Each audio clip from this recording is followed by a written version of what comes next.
to say I'm honored to be here up speaking to you guys.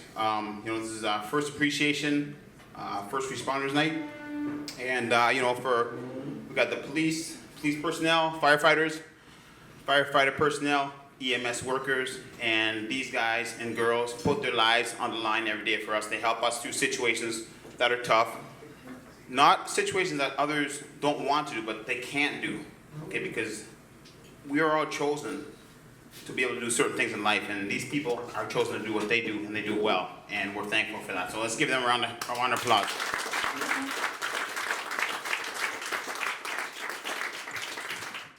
Okay, my name is Fitz the Whip Vanderpool. The whip stands for with hope, it's possible. Now, if you have a goal, you have a dream, something you want to accomplish, you can achieve it. You just have to work hard, dedicate yourself, make the sacrifices necessary, and you can accomplish whatever you put your mind to.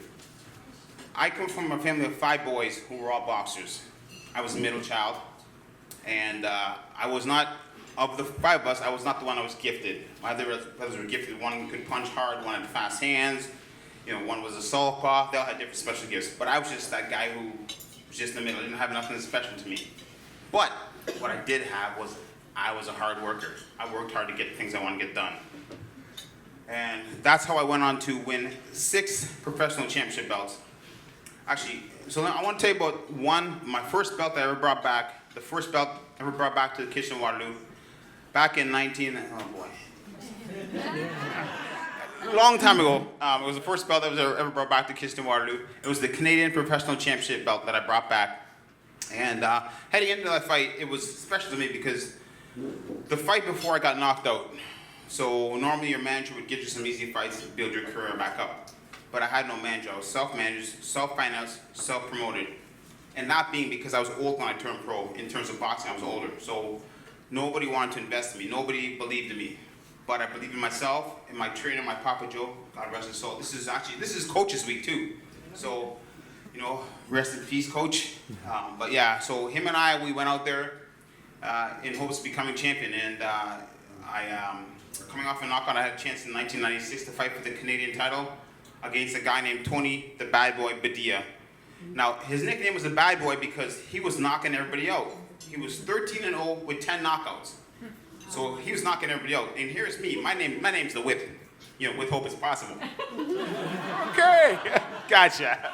He's gonna tell you it's possible. You can do it. Believe in yourself. I'm like, okay, yeah.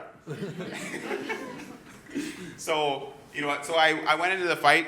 My trainer and I, we trained hard for the fight. Went out to Edmonton. The first round, I got clipped by a left hook by Tony. He caught me, went reeling back to the ropes. I bounced back in. The referee gave me an 8 count, so that was considered a knockdown because I went back into the ropes. The referee gave me an 8 count. At this point, to the 8 count, I'm praying like this. I'm saying, God, please, I gotta win this fight. Please, let me win this fight. I told everybody back in Kitchener I was bringing the belt back, and that's what I intended to do. I trained hard enough for it, and I was determined to do it. So following the second round, third round, I kept going at him, kept throwing my left, rights, and I slowly cut him up. And by the 6th round, I hit that whip.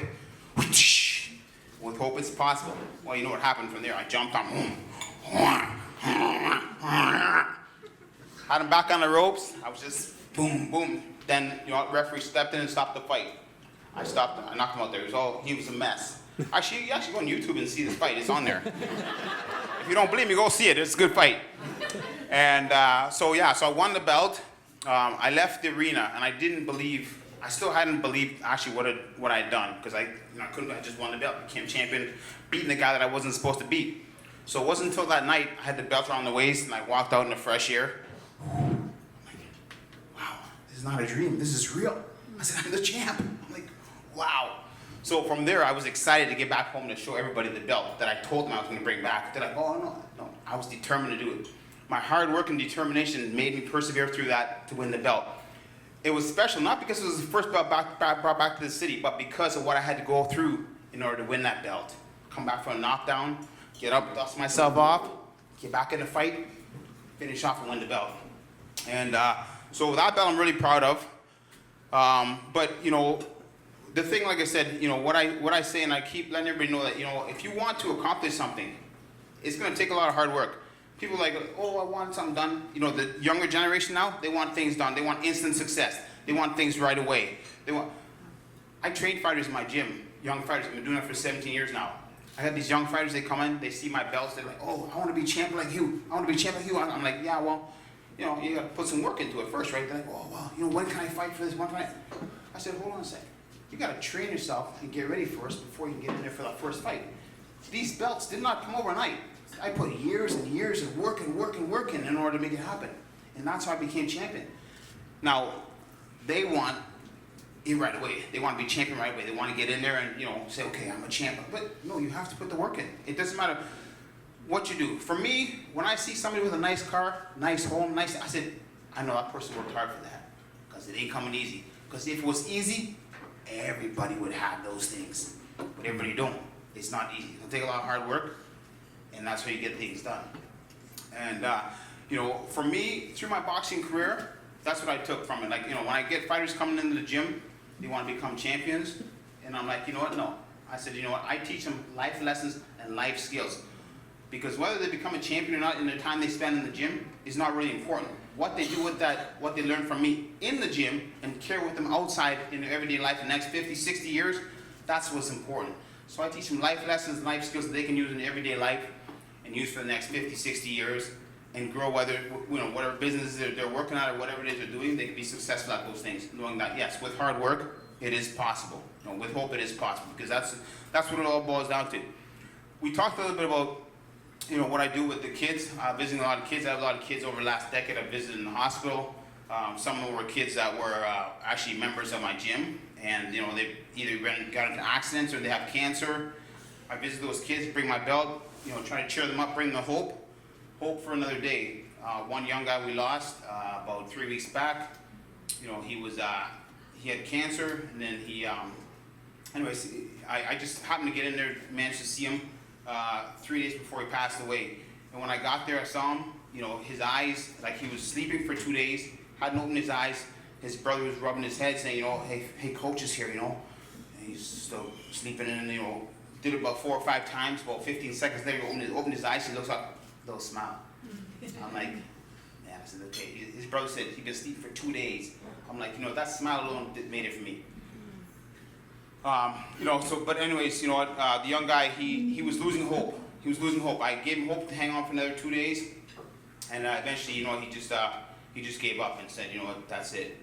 But I was glad to have been there to be able to give him hope, to let him know that he can hang on, that somebody loves him, somebody cares, you know, that he can hang in there and fight, you know, for as long as he wants to, right? But yeah, so that's, you know, that's the kind of stuff I do. I mean, you know, there are other fighters can do what I do, but they don't do it. Because they can, but they don't. I do it because I care, and I want to give hope to these young people, to other people who know that someone cares, somebody loves them, that they can make it through whatever it is they're going through. It's tough, but if they have people behind them, you have the resource, you have a group behind you, you can pull together and know that, you know, someone cares and they're fighting for you. They're in your corner. You know what? Like I said, the big thing with cancer, I've got 2 kids. Actually, well, I got 3 now. One's 2.5-year-old, another 2.5-year-old. They're not my kids. They're just kids that I've come across, and, you know, they wanted to make awareness for cancer, so my kids really know. So yeah. But you know what? I want to leave you guys in closing. Now, you know that with hope is possible. That's the whip. But I'll tell you what. Fate whispered to the whip, you can't stand the storm. The whip whispers back, I am the storm. Yeah. Thank you, guys.